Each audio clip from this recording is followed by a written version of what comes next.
Hey everybody, today we're going to go through how to glue different leathers. We're going to use barge cement. And the first thing is there's two different types of barge cement. The strength is the same. This one is toluene free, so it's a little bit better if you're gluing in a small area. This one is the normal barge, which is a little bit stronger, but it's got a little bit more of a fume to it. So you want to do this when you have ventilation. How you glue your leather is going to depend on what type of leather you have. I have a natural veg tin here, which is not treated with any dyes or oils. For this one, we can just go straight to gluing. Now, the important thing with any sort of contact cement, but especially barge, is that we want to apply this to both surfaces that we're gluing, and we want to let it dry almost completely before we stick them together. So what I'm going to do on this one is I'm going to use the built-in brush, which is good when you have a larger area to glue. I'm going to apply the glue to the flesh side of this piece, and then I'm going to apply glue to the grain side of this piece. Once that's covered, we're just going to let it dry. While that's drying, I'm going to show you how to glue a leather that maybe has some oil stuffed into it or some dyes. The first thing we're going to do is I have a ruler here and I have an edge rougher. Now these come in many shapes and sizes. If you don't have one, you can also use a utility knife. First thing I'm going to do is I want to glue just the edge of this leather. So I'm going to set my ruler to cover the part of leather that I don't want to glue, and then I'm going to use my edge rougher. You don't have to go crazy with this, just a little bit. I'm going to do the same thing on the other piece.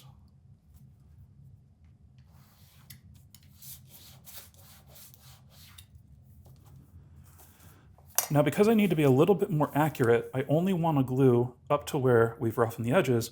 I'm going to use one of these glue spreaders. I'm going to use the same toluene-free barge, although, just like the last piece, if we wanted to use the regular barge, we could. And I'm going to pick up just a little bit of glue. Now, this spreader is going to allow me to glue right up to that line that we made with the edge rougher, but not go over it. And just like the other one, we're going to go all the way down, and then we're going to let this dry until it's dry to the touch before we stick it. So after about 5 minutes, you'll see that we're a little bit tacky, but we're not wet. And that's what we want with this glue. Now, if you read the can, you can go up to 4 hours. So if you have to go do something and come back, you'll still be able to stick this down. However, once we've tacked up, all we're going to do is we're just going to stick one glued side to the other. I like to work from one end to the other to push out all of the air bubbles. And we're good to go. You can use something to put some pressure down. You can either use a slicker, you can use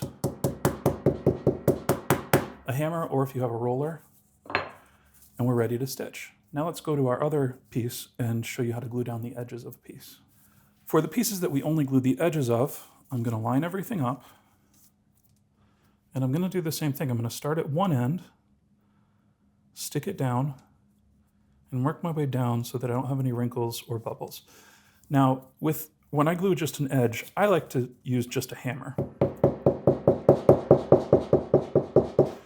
that's going to lock this in. Once we have that locked in, now we're ready to do our stitching and complete our piece. Now at this point, this glue is set, so if you need to do any trimming or sanding, you're good to go, and this is not going to fall apart.